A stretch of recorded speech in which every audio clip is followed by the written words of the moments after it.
Səhər saatlarında paytaxtın Nəsimi rayonu Rəşid Beypto küçəsindəki binalardan birində yanğın baş verib. Yanğın çoxmərtəbəli binanın şaxtasında qeydə alınıb və əraziyə dərhal Fövqəladə Hallar Nazirliyinin canlı qüvvəsi texnikası cəlb olunub və təhlükəsizlik səbəbi ilə binadakı sakinlər təxliyə olunub.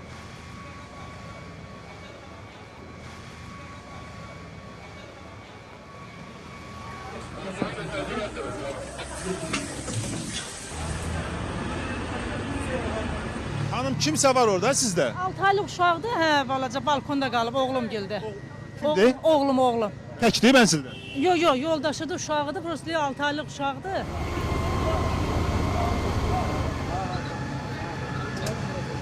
Kimsə var sizin yaxınlarınızdan içəridə? Hə, var. Kim var içəridə? Oğlum. Danışmısınız, onlar hər şey qaydasında? Danışıram, qaydasındadır, şükür Allah'a.